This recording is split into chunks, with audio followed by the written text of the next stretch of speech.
Hello everyone, good morning. और आज हम लोग शुरुआत करते हैं व्याकरण में। व्याकरण का ये जो चौथा चैप्टर है उसको हम लोग शुरुआत करने जा रहे हैं। तीसरा हम लोग स्किप कर रहे हैं, इसको हम लोग आगे पढ़ेंगे। जैसा कि आप लोग को बताए थे विषय सूची के अंतर्गत कि सबसे पहले हमें पढ़ना है, क्या पढ़ना बताए थे? हमें पढ़ना है भाषा, उसके बाद वर्ण विचार, तो ये दोनों तो पढ़ लिए। उसके बाद संधि पढ़ना था, ठीक है। संधि, तो संधि अभी रहने दे रहे हैं क्योंकि संधि से पहले वर्ण विचार के बाद हम लोग शब्द विचार पढ़ेंगे और उसके बाद संधि पढ़ेंगे, ठीक है। और पिछला जो वीडियो है, जो पिछला वीडियो बनाए थे, और वो वीडियो कौन सी बनाए थे?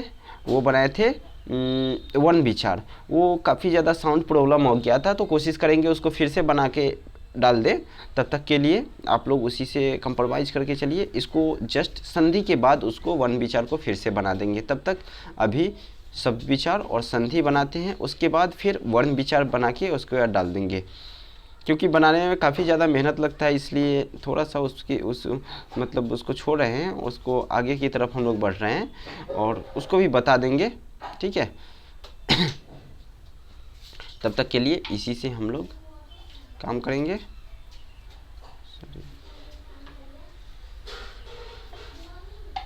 और यही हम लोग अभी आज हम इसलिए आप लोग के सामने वर्ण विचार लेके आए हैं। और वर्ण विचार के साथ साथ जो बाकी का जो मुहावरे हैं और लोकोक्ति है उसको स्टार्ट करने जा रहे हैं, ठीक है। तो शुरुआत करते हैं वर्ण विचार से, ठीक है। तो वर्ण विचार में हम लोग को जो पढ़ना है वो है, क्या क्या पढ़ना है देखते हैं। हाँ, यहाँ से सॉरी, वर्ण विचार नहीं, शब्द विचार। और शब्द विचार में देखिए, ये शब्द विचार हम लोग को पढ़ना है, जिसको इंग्लिश में बोलते हैं मॉर्फोलॉजी। मॉर्फोलॉजी में हम लोग शब्दों के बारे में पढ़ेंगे। हम लोग किसके बारे में पढ़ेंगे? शब्दों के बारे में पढ़ेंगे। शब्द, कौन से शब्द शुद्ध रूप होते हैं, जैसे कि शब्द का विच्छेद होता है, उन सभी के बारे में पढ़ेंगे, ठीक है। तो शब्द विचार के अंतर्गत हम लोग पढ़ेंगे शब्दों के बारे में, ठीक है। शब्द के शुद्ध रूप और शब्दों के बारे में पढ़ेंगे। तो देखते हैं क्या है। जैसे कि यहाँ दिया हुआ है, सूरज शब्द है और सूरज का विच्छेद 6 वर्णों से किया गया है। स में उ की मात्रा लगा हुआ है, बड़ी उ की मात्रा, र, अ, ज, अ, ये सभी मिलकर बना होता है सूरज। उसी तरह पर्वत बना हुआ है, ठीक है। पर्वत 7 वर्णों से मिलकर बना हुआ है। तो वर्ण को विच्छेद कर दिया गया है, वर्ण अलग अलग भागों में बांट दिया गया है। आप लोग या तो वर्ण विचार है, उसमें इसके बारे में मैं पढ़ाया हूँ, वो देखिए। जानते हैं कि थोड़ा सा प्रॉब्लम है उसमें, थोड़ा नहीं काफ़ी ज़्यादा प्रॉब्लम है साउंड में, तो उसको ठीक किया जाएगा, फिर से आप लोग को दे देंगे। तो वर्ण विचार में ये पढ़ना है कि वर्ण विच्छेद कैसे होता है, वर्ण क्या होता है, उसके सबसे मूल ध्वनि जो होता है किसी भाषा का, उसी को वर्ण बोलते हैं। तो इन सभी के बारे में वर्ण विचार में आप पढ़े होंगे, ठीक है। तो अब शब्द की विशेषता क्या होती है, आगे बढ़ते हैं शब्द विचार की ओर। और शब्द की विशेषता है, शब्द क्या होता है, सबसे बात पहले ये जान लीजिए। वर्णों के समूह को शब्द कहते हैं, जिसका कोई सार्थक अर्थ निकले, सार्थक मेल हो। हमेशा सार्थक मेल होना चाहिए। जैसे क, ल और म, कलम। ये क, ल, म मिलके, ये 3 वर्ण मिलके एक शब्द बना है कलम, जिसका अर्थ ये निकलता है कि एक ऐसा वस्तु है कलम, पेन, कलम एक ऐसा वस्तु है जिससे हम लोग लिखते हैं, वो कलम होता है, ठीक है। तो ये कलम है, ठीक है। लेकिन इसको यदि हम लिख दें म, क, ल, मकल, इसका कोई मतलब नहीं बनता है कि मकल क्या होता है। आप इसका मतलब नहीं जानते होंगे, तो ये निरर्थक शब्द है। ये शब्द तो बनाए, शब्द वर्णों का समूह तो है, लेकिन इसका कोई अर्थ नहीं है। ये क्या है? निरर्थक है, ये निरर्थक है। तो शब्द 2 तरह के होते हैं, एक सार्थक और एक निरर्थक शब्द होता है, ठीक है। बातों बातों में हम लोग शब्द के बारे में जान गए और उसके भेद भी जान गए कि शब्द क्या होता है। वर्णों के समूह को शब्द बोलते हैं। जैसे कि यहाँ पर 6 वर्ण मिलके सूरज बना हुआ है, 7 वर्ण मिलके पर्वत बना हुआ है। तो उसी तरह, ठीक है, तो ये शब्द का निर्माण होता है। और शब्द दो तरह के होते हैं, एक सार्थक शब्द और एक निरर्थक शब्द। ठीक है, सार्थक शब्द और निरर्थक शब्द होता है, दो तरह के शब्द होते हैं, सार्थक शब्द और निरर्थक शब्द की क्या क्या विशेषता होती है। तो शब्द की विशेषताएं हम लोग जानेंगे। सभी शब्दों के वर्णों का क्रम निश्चित होता है। निश्चित होता है कहने का मतलब है कि जैसे मान लेते हैं एक शब्द है किताब, तो इसमें इसके क्रम जो है ये क्या सभी एक जैसे, मतलब ये क्या है, निश्चित है। सबसे पहले हम लोग क बोलते हैं या क बोलते हैं, उसमें क्या कौन सी मात्रा, छोटी ई की मात्रा, हर्ष ई की मात्रा लगाते हैं तो की बन जाता है। उसके बाद त लिखते हैं, उस पर आ की मात्रा लगाते हैं, ता हो जाता है। उसके बाद ब, और उसमें क्या लगा हुआ था, ब में अ लगा हुआ रहता है। ठीक है, और इतना मिलके यानी 6 वर्ण मिलके किताब बनता है। तो इसका हम लोग देखे हैं कि इसका जो क्रम है वो क्या है, क्रम निश्चित है, निर्धारित क्रम है। ठीक है, तो इस तरह से हम लोग शब्दों को लिखते हैं। तो शब्द का पहला विशेषता क्या है कि इसका क्रम निर्धारित होता है। ठीक है, इसका क्रम निर्धारित होता है, क्रम निर्धारित होता है, सॉरी क्रम नहीं, कर्म। ठीक है, कर्म निर्धारित होता है। और लिखते कैसे हैं, देखिए क्रम। ठीक है, क्रम निर्धारित होता है। चलिए, दूसरा है सभी शब्दों का कोई ना कोई अर्थ निश्चित रूप से होता है। हमेशा जब भी शब्द लिखेंगे तो उसका कुछ ना कुछ अर्थ होना चाहिए, कुछ ना कुछ उसका मतलब निकलना चाहिए। बिना मतलब का शब्द नहीं बनता है। ठीक है, शब्दों के द्वारा ही वाक्य की रचना होती है। हम जब भी वाक्य लिखते हैं तो उसमें शब्दों को ही लिखते हैं, यानी कि किसी भाषा के सबसे मूल इकाई जो होता है वर्ण है, वर्ण मिलकर शब्द बनाता है और शब्दों को मिलाने पर हम लोग वाक्य का निर्माण करते हैं। तो तीसरा विशेषता क्या है कि हम लोग यदि वाक्य लिखने जाएंगे तो हमें शब्दों की आवश्यकता पड़ेगी। ठीक है, इसके बाद अब हम लोग आगे देखते हैं क्या है, पद क्या होता है। ठीक है, तो पद है जब शब्दों का प्रयोग वाक्यों में किया जाता है तो उसे पद कहते हैं। क्या कहते हैं, जब शब्दों का प्रयोग वाक्यों में किया जाए तो उसे पद कहते हैं। ठीक है, यानी स्वतंत्र रहने वाले शब्द व्याकरणीय संस्कार पाकर पद बनते हैं। यानी व्याकरणीय संस्कार का मतलब एक सुंदर और शुद्ध रूप से जब उसको सजाते हैं। व्याकरण में हम लोग क्या सीखते हैं, हम लोग शुद्ध लिखना, पढ़ना और बोलना सीखते हैं। तो शुद्ध रूप से जब उसको एक क्रम में सजाते हैं, व्याकरणीय संस्कार देते हैं, तो वो पद का निर्माण करता है। जैसे पापा ने रोहन को घुमाया, इसमें देखिए सबसे पहले हम यहाँ पापा लिखा गया, तब ने, तब रोहन, उसके बाद को, उसके बाद घुमाया।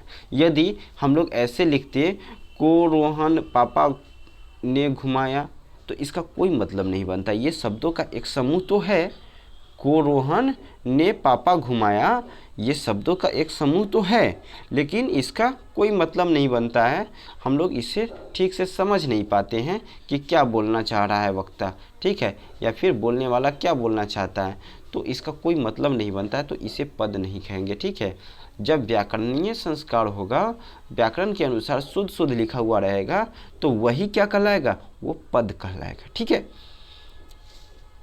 तो ये है पद। ठीक है, उसके बाद यह क्या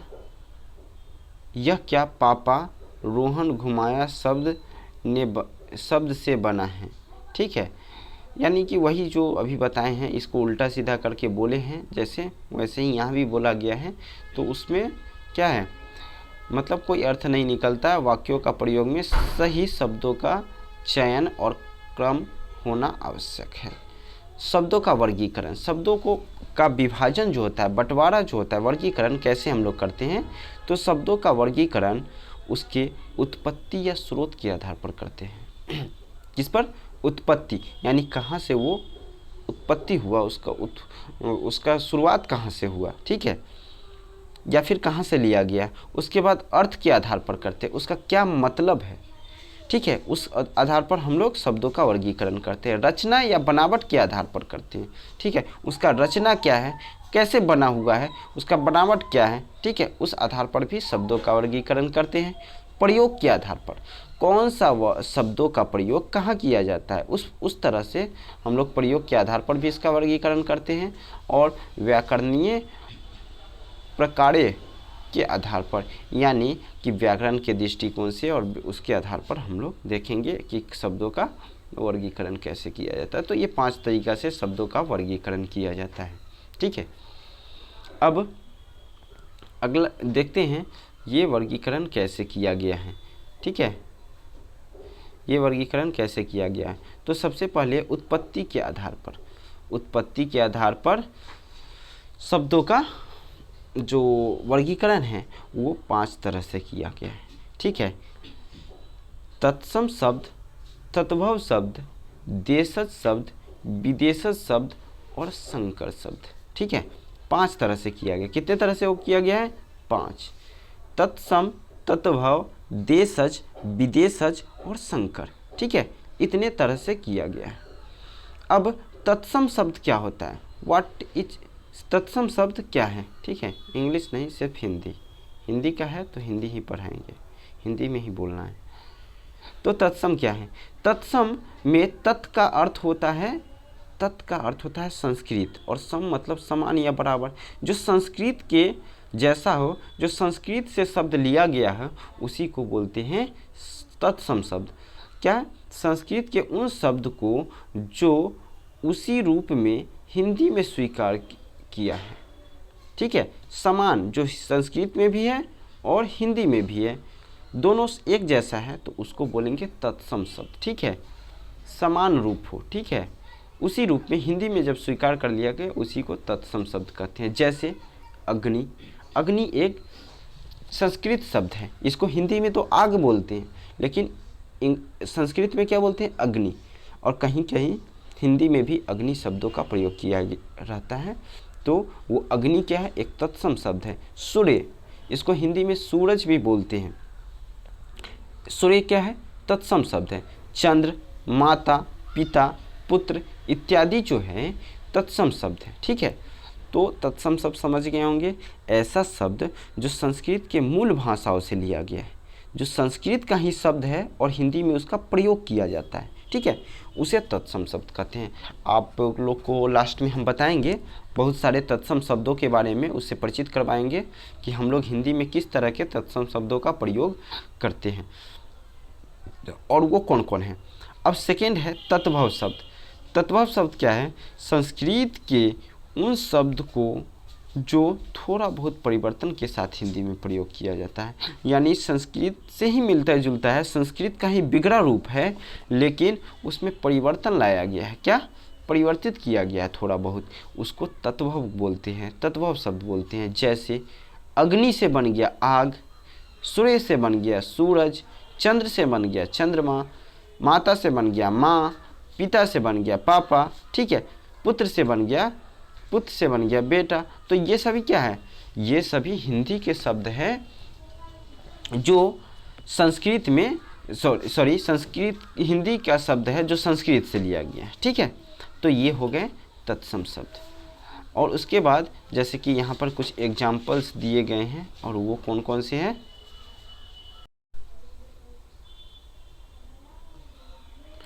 तो देखिए, इसमें दिया हुआ लिस्ट में तत्सम और तद्भव दोनों शब्द है। तो ये तत्सम शब्द देखिए, तत्सम यानी सम मतलब बराबर समझ जाइएगा, यानी जो संस्कृत के समान है वही तत्सम है। कार्य जो संस्कृत का शब्द है, इसका मतलब काम होता है। ग्राम से गांव बना, सर्प से सांप बना, मयूर से मोर बना, सप्त से 7, वर्ष से बरस, उच्च से ऊंचा, गृह से घर, पितृ से पिता, ग्राहक से ग्राहक, विवाह से ब्याह, वार्ता से बात।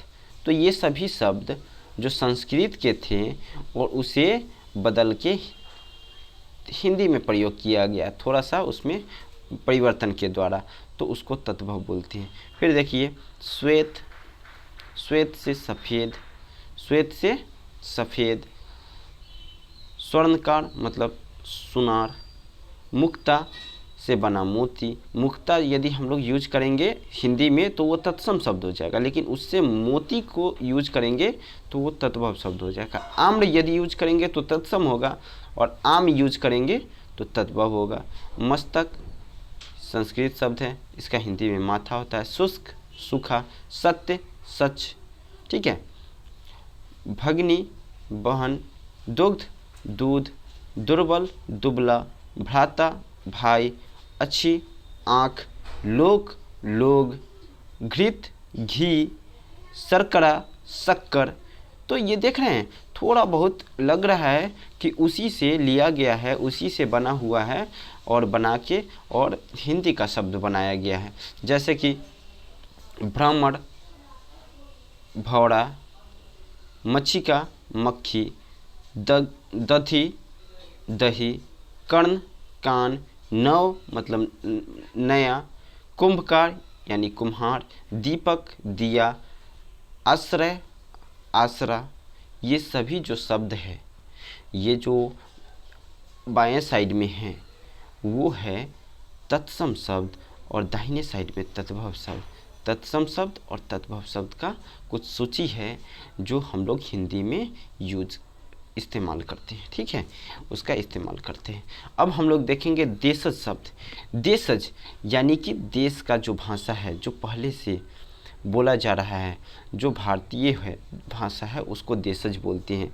वे शब्द जिसका स्रोत पता न हो, यानी आदिम काल से बहुत साल पहले से हमारे यहाँ बोला जा रहा हो, वे विदेशी भी न हो और विदेश का भी न हो, विदेश से नहीं लिया गया हो, वैसे शब्द को देशज शब्द कहते हैं। जैसे लड़का, रोटी, लड़की, लोटा, खिड़की, टांग, पेट, डिब्बा इत्यादि। डिब्बा, डिबिया, ज़्यादातर पूछा जाता है एग्जाम में, डिबिया इत्यादि, ठीक है। तो ये सब क्या है, ये सब देशज शब्द हैं। विदेशज शब्द क्या होता है, हिंदी में अंग्रेजी, अरबी, फारसी, पुर्तगाली, चीनी, फ्रांसीसी इत्यादि भाषाओं से आए गए शब्द विदेशी शब्द कहलाता है। देखिए हिंदी में हम लोग भारत में रहते हैं और यहाँ काफ़ी दिनों तक अंग्रेज शासन किया, तो अंग्रेज अपने यहाँ का कुछ शब्दों को छोड़ के गया। अरबी आए, ठीक है, अरब के लोग आए और यहाँ शासन किया, उनका भाषा कुछ शब्द ऐसा है जो हम लोग यूज करते, अरबी, फारसी, पुर्तगाली, उर्दू शब्द, चीनी शब्द, फ्रांसीसी शब्द, तो ये सब हम लोग इस्तेमाल करते हैं, ठीक है। तो वैसे शब्दों को विदेशज शब्द कहते हैं, ठीक है। विदेशज शब्द का कुछ एग्जाम्पल देख लीजिए। जैसे अंग्रेजी में हम लोग हिंदी में नर्स यूज करते हैं, जबकि वो कैसा शब्द है, वो इंग्लिश का शब्द है। Nurse, ticket, motor, doctor, staff, football, taxi, party, station, police इत्यादि, ये सभी क्या है, ये सभी है अंग्रेजी शब्द, अंग्रेजी भाषाओं से लिया गया है, जो कि हम लोग हिंदी में ज़्यादातर इसका इस्तेमाल करते हैं। अब देखिए फारसी और अरबी शब्द कौन कौन है जो हम लोग यूज करते हैं, जैसे कागज़, बेगम, तकदीर, जानना, किनारा, बगीचा, सजा, जहाज, जहान इत्यादि। ये सब अरबी और फारसी शब्द है जो कि हिंदी में भी यूज किया जाता है। जैसे तुर्की शब्द, तुर्क से आए थे बाबर और सबसे पहले तोप लेके आए थे, आज तक उसे हम लोग तोप ही कहते हैं, तोप, ठीक है। तोप, लाश, कालीन, बहादुर, फिर से तोप लिख दिया, लगीचा, बावर्ची, तौलिया इत्यादि। ये सभी क्या है, ये सभी जो है वो तुर्की शब्द है, तुर्क से लिया, तुर्की भाषाओं से लिया गया है, ठीक है। ये सभी तुर्की भाषा से लिया गया है। अब देखते हैं फ्रांसीसी भाषा, जैसे कूपन, कारतूस, बिगुल बजाने वाला होता है, काजू, पुलिस, कर्फ्यू, कार्टून इत्यादि। ये सभी जो है फ्रांसीसी भाषा है। चीनी भाषा जैसे कि लीची, चाय, तूफान, पटाखा इत्यादि, ये सभी क्या है, चीनी भाषा है। पुर्तगाली भाषा कौन कौन है, जैसे कि तौलिया, ठीक है, गिरजा, बाल्टी, अलमीरा, अलमीरा, ओल्पिन, गोदान, साबुन, गोदाम, साबुन इत्यादि। ये सभी क्या है? पुर्तगाली भाषा है, पुर्तगाल से लिया गया है। ठीक है। यूनानी भाषा में एटम, टेलीग्राम, टेलीफोन, डेल्टा। जापानी भाषा जैसे रिक्शा, रिक्शा, इस्पात इत्यादि। रिक्शा और इस्पात ये कहाँ है? ये जापान भाषा से लिया गया है। तो इन सभी शब्द को जो अभी हम लोग पढ़े हैं, ये सभी शब्द तो है विदेश का, लेकिन भारतीय भाषा यानी हिंदी में इसका हम लोग प्रयोग काफ़ी ज़्यादा करते हैं। तो ऐसे शब्द को बोलते हैं क्या? विदेशज शब्द। ऐसे शब्दों को हम लोग बोलते हैं विदेशज शब्द। अब कुछ ऐसे भी शब्द हैं जो कि भारतीय भाषा यानी देशज या फिर दो या दो से अधिक भाषाओं के शब्द से मिलकर बना हुआ होता है। दो या दो के से अधिक भाषाओं के शब्दों से मिलकर बना हुआ होता है, वैसे शब्द को बोलते हैं संकर शब्द। क्या बोलते हैं? संकर। जो दो भिन्न भिन्न भाषाओं के शब्दों के साथ मिलकर बनता है, उसे संकर शब्द बोलते हैं। जैसे रेल तो अंग्रेजी है और गाड़ी हिंदी का शब्द है। रेलगाड़ी एक शब्द बना जो क्या है? संकर शब्द है, जिसमें हिंदी इंग्लिश दोनों है। ऑपरेशन इंग्लिश शब्द है, कच्छ हिंदी शब्द है, संस्कृत शब्द है। तो ऑपरेशन कक्ष जो लिखा हुआ रहता है वो हिंदी, अंग्रेजी और संस्कृत दोनों भाषाओं के शब्दों से मिलकर बना हुआ होता है, इसलिए वो संकर शब्द है। किताब और घर। किताब अरबी भाषा है या फारसी भाषा है और घर हिंदी भाषा है। तो किताब घर जो बन गया वो क्या है? एक तरह के संकर शब्द हैं। ठीक है। तो संकर शब्द यानी सीधे समझ जाइए कि दो या दो से अधिक भाषाओं के शब्दों के मिलने से जो शब्द बनता है उसे ही संकर शब्द बोलते हैं। ठीक है, संकर शब्द बोलते हैं। जैसे उदाहरण के लिए डाक खाना, लाठी चार्ज, सिनेमा घर, माल गोदाम, वर्षगांठ, जिलाधीश इत्यादि, ये सभी संकर शब्द हैं। अभी तक तो हम लोग पढ़ रहे थे शब्दों का वर्गीकरण जो उत्पत्ति के आधार पर हुआ। उत्पत्ति के आधार पर हुआ यानी वो जो बना तो कहाँ कहाँ से लिया गया है, कैसे लिया गया है, उसके आधार पर हम लोग पढ़े हैं।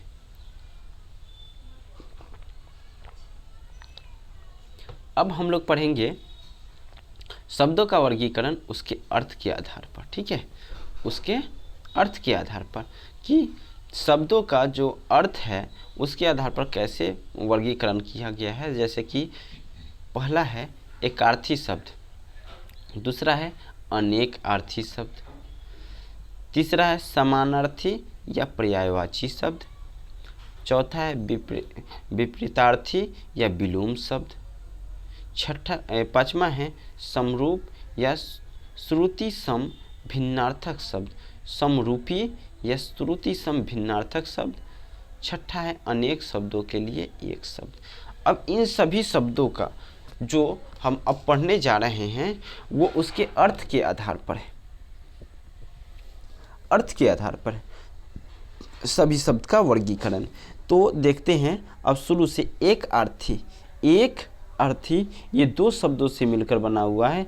एक और अर्थ यानी कि जिन शब्दों का अर्थ हमेशा एक ही रहता है, बदलता नहीं है, वैसे शब्दों को बोलते हैं सदा एक ही जैसा रहता है, उसे बोलते हैं एकार्थी शब्द। क्या बोलते हैं? एकार्थी। जैसे कि प्रधानमंत्री, संसद, सम्राट, राष्ट्रपति। ठीक है, इसका अर्थ बदलता नहीं है। प्रधानमंत्री का मतलब प्रधानमंत्री जो मंत्रियों का मुख्य होता है, सभी मंत्रियों में श्रेष्ठ होता है, उसको प्रधानमंत्री बोलते हैं। तो इसका क्या है? इसका अर्थ कहीं नहीं बदलेगा, एक ही अर्थ है सदा के लिए।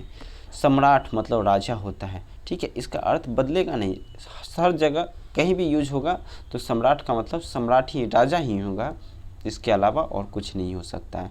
तो ये क्या है? एकार्थी शब्द है।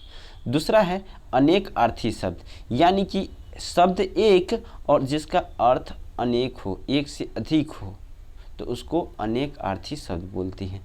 जैसे अंक अंक मतलब गिनती के अंक। इसका एक अर्थ तो होता है कि हम लोग गिनते हैं, जैसे 1 2 1 2 3 4 5, ये सभी क्या है? अंक है, अंक है। अंक मतलब एक क्या होता है? भाग होता है। भाग मतलब हिस्सा, ठीक है। अंक का मतलब भाग। अंक का मतलब नाटक का एक अध्याय, उसको भी अंक बोलते हैं। छोटा सा भाग, नाटक का एक भाग, वही भाग या हिस्सा बोलिए, या नाटक का एक अध्याय बोलिए, एक चैप्टर बोलिए, उसको भी अंक बोला जाता है। प्रथम अंक का नाटक आज ख़त्म हुआ, दूसरे अंक के लिए आप इंतज़ार कीजिए, ठीक है। तो ऐसे होता है, उसको अंक बोलते हैं। अंक, अंक मतलब नाटक का एक अध्याय, ठीक है। सर, दूसरा शब्द देख लीजिए, सर। सर का मतलब होता है तालाब। सर का मतलब क्या होता है? तालाब। सर से एक देखे होंगे, कहीं कहीं लिखा हुआ है सरोवर, सरोवर सर से ही बना हुआ है, सरोवर तालाब, ठीक है। चिंता, सर का मतलब होता है चिंता। सर का मतलब होता है बाण, ठीक है। सर का मतलब होता है बाण। उसके बाद सर का मतलब तो गुरु भी होता है। हिंदी में हम सर का मतलब, जैसे हिंदी में सर, ऐसे ये तो इंग्लिश शब्द है सर, ठीक है। तो सर का जो है, सर जो शब्द है उसको हम लोग, इंग्लिश का शब्द है SIR सर, जिसको हम लोग हिंदी में भी कभी कभी बोल देते हैं और अक्सर बोलते हैं, कभी नहीं अक्सर बोलते हैं, सर का इस्तेमाल करते हैं, ठीक है। तो सर का मतलब यहाँ 3 बताएं आप लोग को, तालाब, चिंता और बाण, ठीक है। तो इस तरह अनेक अर्थी शब्द, एक शब्द है जिसका अर्थ अनेक निकल गए हैं, ठीक है। तो ये तो हो गए अनेकार्थी शब्द, एकार्थी शब्द और अनेकार्थी शब्द।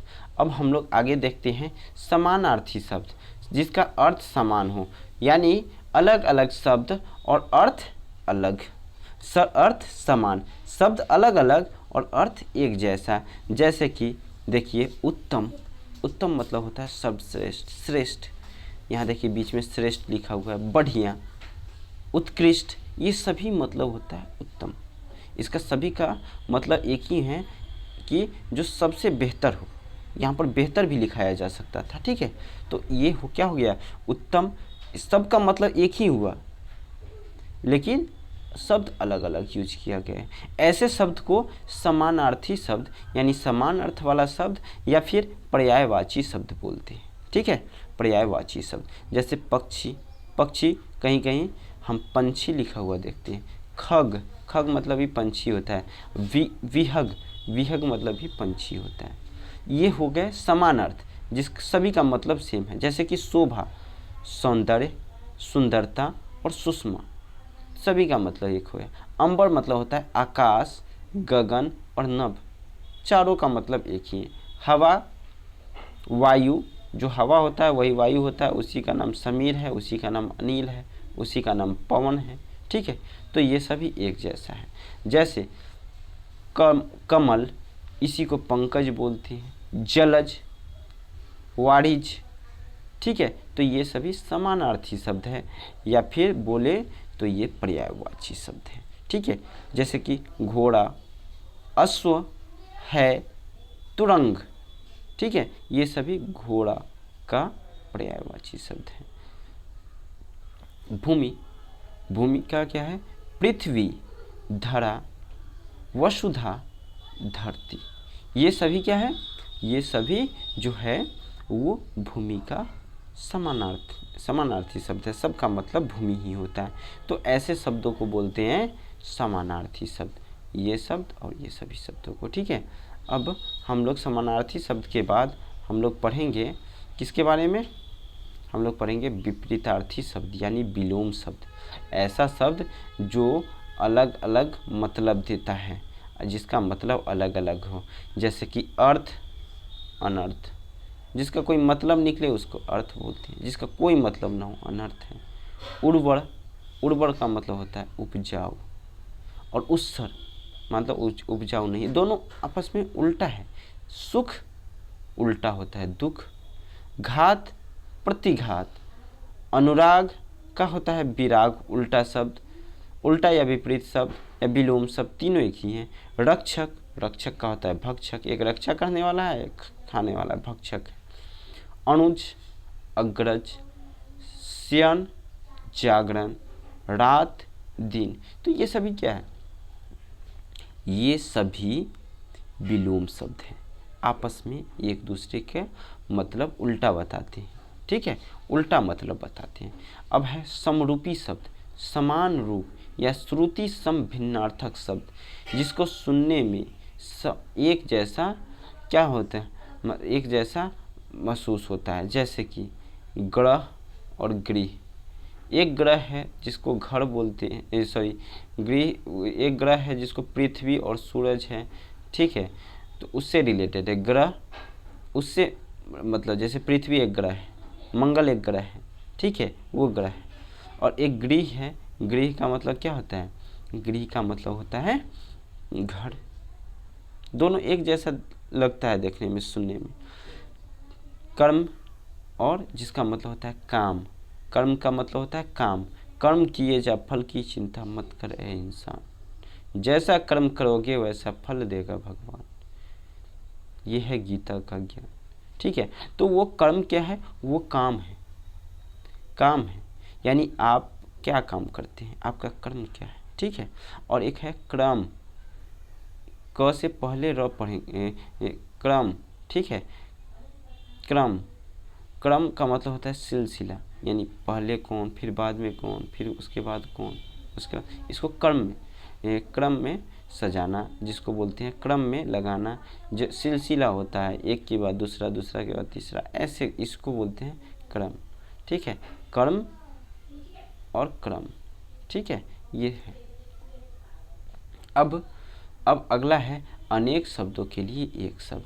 अब ऐसे शब्दों के बारे में पढ़ेंगे जो बहुत सारा शब्द लिखा हुआ है और मतलब एक ही होगा, ठीक है। शब्द बहुत होगा और मतलब कोई एक होगा। वो ऐसे शब्द क्या है? अच्छे भाव वाला, जैसे कि जिसका भाव अच्छा है, जिसका भावना अच्छा है, अच्छे भाग्य वाला, जिसका भाग्य अच्छा है, तो हम लोग बोलते हैं ना कि वो बहुत सौभाग्यशाली है। क्या बोलते हैं? कि वो काफ़ी ज़्यादा सौभाग्यशाली है। या फिर ऐसे भी बोल सकते हैं कि अच्छे भाग वाला है, उसका भाग अच्छा है।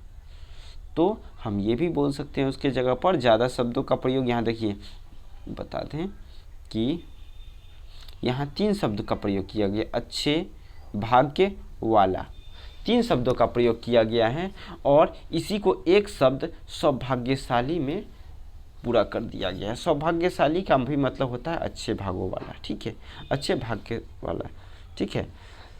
तो अनेक शब्द को एक शब्द में बना दिया गया। जिसकी कोई कीमत न हो, अमूल्य, अमूल्य वस्तु, जिसका कोई कीमत नहीं हो, जिसका मूल्य ही नहीं लगा जा सकता, ठीक है, जिसका कोई मोल न हो, अनमोल, काफ़ी ज़्यादा कीमती है, ठीक है, वो भी होता है अनमोल, ठीक है।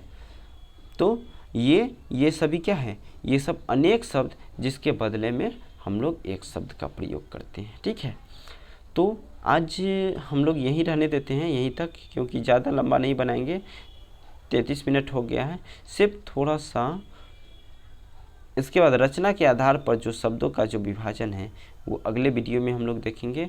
तब तक थोड़ा सा हम लोग ये देख लेते हैं, क्या हम लोग देख लेते हैं मुहावरा। तो मुहावरा में 2 पेज तो बता दिए थे। पहला पेज भाषा वाले चैप्टर में बताए थे, और दूसरा जो पेज है वो वर्ण वाले में, जो ठीक से नहीं बना उसको फिर से बना देंगे, उसी के साथ पूरा बना देंगे। तब तक हम लोग आगे बढ़ते हैं और कुछ 5-6 मुहावरा याद करते हैं, ठीक है, कोशिश करते हैं। पसीना पसीना होना, पसीना पसीना होना मतलब बहुत थक जाना। जब हम लोग काम करते हैं तो पसीना पसीना हो जाते हैं, ठीक है, तो उसी से बना, काफ़ी ज़्यादा थक जाती हैं। घर की सफाई करते करते मैं पसीना पसीना हो गया हूँ, ठीक है, यानी बहुत थक चुका हूँ। पगड़ी उछालना, पगड़ी उछालना मतलब बेइज्जत करना। पगड़ी शान की बात होती है, ठीक है, कोई सर पे पगड़ी रखता है और पगड़ी किसी को उससे इज्जत मिलता है। यदि किसी का इज्जत कहीं कम करते हैं तो इसका मतलब कि उसका पगड़ी उछाला जा रहा है कि ठीक है, किसी की पगड़ी उछालेंगे तो पीट जाओगे, ठीक है। किसी की पगड़ी उछालोगे तो पिट जाओगे, ठीक है।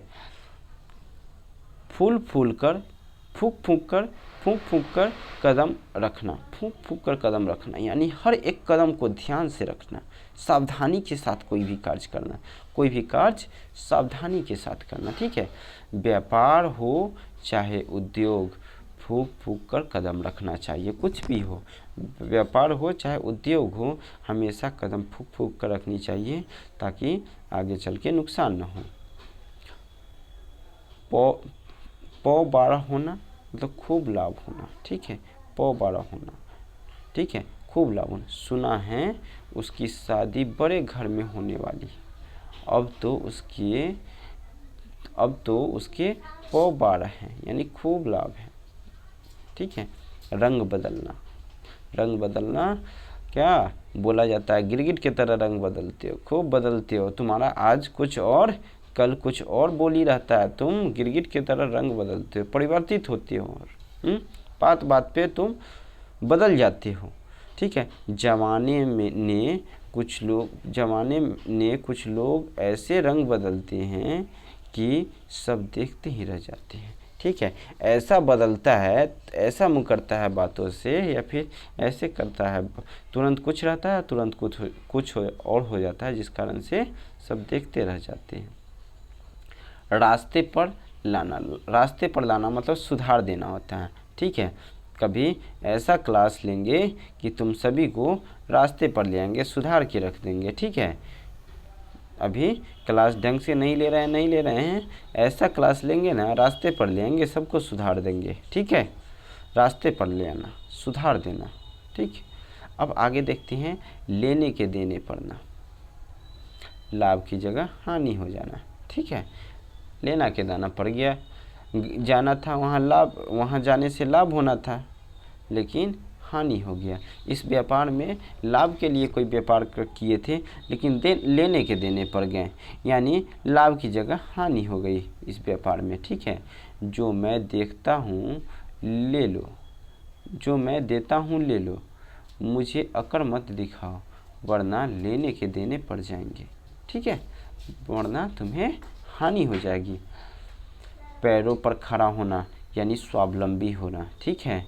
बाप को संतोष है कि लड़का अब पैरों पर खड़ा हो गया, यानी कि अब स्वावलंबी हो गया, ठीक है। पैरों पर खड़ा हो जाना इसका मतलब नहीं जो बच्चा था अब चलने लगा, पैर पर खड़ा हो गया, इसका मतलब अब अपना खर्चा खुद से उठा रहा है, अब उसे किसी की सहायता लेने की ज़रूरत नहीं है। जैसे कि पैर पर खड़ा हो जाते हैं तो चलने के लिए किसी और की सहायता नहीं करना पड़ता है, जब तक पैर नहीं रहता है, तो जब तक कोई उठा के एक जगह से दूसरा जगह नहीं ले जाएगा, तब तक दूसरे की सहारा लेना पड़ेगा। उसी तरह उसी से बना है पैरों पर खड़ा हो जाना, यानी कि स्वावलंबी हो जाना, यानी अपना काम, अपने पैसे से संबंधी कोई भी काम के लिए दूसरे का सहायता नहीं लेना, उसी को बोलते हैं स्वावलंबी हो जाना, ठीक है। पैरों पर खड़ा हो गया, कमाने लगा आप, ठीक है। पैरों तले जमीन खिसक जाना यानी होश उड़ जाना, जब एकाएक कुछ ऐसा बात हो जाता है जिस कारण से पता ही नहीं चलता है कि हम लोग ज़मीन पर भी खड़े हैं, पैरों के नीचे से ज़मीन खिसक जाता है, ठीक है, तो उसको बोलते हैं होश उड़ जाना। होश ही नहीं रहता है कि अभी हम कहाँ हैं, कब कहाँ हैं, ठीक है। जब श्याम चोरी करते हुए रंगे हाथों पकड़े गए तो उसके तो पैरों तले ज़मीन खिसक गई। क्या हुआ, अब उसको होश ही नहीं है कि अब क्या करे, चोरी करते हुए पकड़े गए, सबसे मार खाएगा, इज्जत की धज्जियाँ उड़ जाएगी, ठीक है। तो इस तरह से, ठीक है। तो अब 2 बच गए हैं, वो दो क्या है, सबसे पहले बाएं हाथ का खेल, बाएं हाथ का खेल बहुत सरल काम, अति सरल काम, ठीक है, बहुत आसान। अरे ये तो मेरे बाएं हाथ का खेल है, ठीक है, इस खेल को जीतना तो मेरे बाएं हाथ का खेल है, यानी जब चाहे तब जीत सकते हैं, बहुत आसान है, ठीक है। बाल का खाल उतारना, बाल का खाल, एक तो बाल पहले से इतना बारीक होता है और उसका खाल निकालना, बहुत बारीकी निकालना, यानी बहुत बारीकी से कोई चीज़ देखना। अनुज से कुछ भी बात करो लेकिन वो बाल के खाल उतारने लगते बेमतलब के, बाल के खाल निकालते रहे, बहुत बारीकी से वो क्या उस बारीकी से के साथ उसको देखता है और उसकी बाल का खाल निकालता है, सोचता है। ठीक है, तो यहाँ पर हम लोग को जो मुहावरा है वो ख़त्म हो जाता है। और मुहावरे के बाद हम लोग अब पढ़ेंगे लोकोक्ति के बारे में। अगला जो शब्द विचार है और शब्द विचार में जो हम लोग पढ़ रहे हैं, ठीक है, तो उसमें अब हम लोग लोकोक्ति ही पढ़ेंगे। और जो वर्ण विचार है उसका वीडियो आप लोग को फिर से दिया जाएगा अच्छे आवाज़ में। उसको अपलोड करने के बाद देखे हैं तो मुझे भी उसका आवाज़ सही नहीं लगा, उसमें प्रॉब्लम आया है, तो उसको सॉर्ट आउट किया जाएगा, उसको ठीक किया जाएगा। और उसके साथ जो दूसरा पेज है मुहावरे का वो भी आप लोग को बताया जाएगा, वो भी फिर से बताएंगे पूरा का पूरा, जो लेक्चर में बता चुके हैं फिर से बताएंगे। तब तक के लिए आगे इसमें शब्द विचार ही इसको ख़त्म करते हैं, उसके बाद फिर वर्ण विचार करवाएंगे। तो अगले दिन जब रचना के आधार पर शब्दों का जो हम लोग वर्गीकरण पढ़ेंगे तो उसमें हम लोग अब लोकोक्ति को पढ़ेंगे, मुहावरे को नहीं, लोकोक्ति को पढ़ेंगे और लोकोक्ति को मतलब याद करने की कोशिश करेंगे। यहीं पर देते हैं ब्रेक, देखते रहिए। किसी भी तरह का प्रॉब्लम है तो कमेंट कीजिए, कमेंट करते हैं, अच्छा या बुरा, अच्छा लगता है सुझाव दे सकते हैं। ठीक है, सुझाव देते रहिए कि क्या सुधारना है क्या नहीं, कोशिश करेंगे आप लोग को सुधार कर देने के लिए। यदि कुछ गलती बनता है तो उसको भी कमेंट कीजिए, कुछ बताने में गलती करते हैं तो उसको भी बताइए, उसको भी सुधार देंगे। ठीक है, सुधार के और कमेंट बॉक्स में पिन अप कर देंगे, उसको आप देख सकते हैं, ताकि या फिर कोई नया जो है वो देखे तो उस गलतियों को सुधार लें। कोशिश हम लोग का यही रहता है कि कुछ भी गलत नहीं बताएं, बाकी जो है गलतियां तो ना के बराबर है। आगे देखते हैं अगला वीडियो में, तब तक के लिए थे आप लोग से अलविदा। ठीक है, तो मिलते हैं अगले वीडियो में शब्द विचार के अगले वीडियो में। ठीक है, तब तक के लिए धन्यवाद आप लोग को वीडियो देखने के लिए।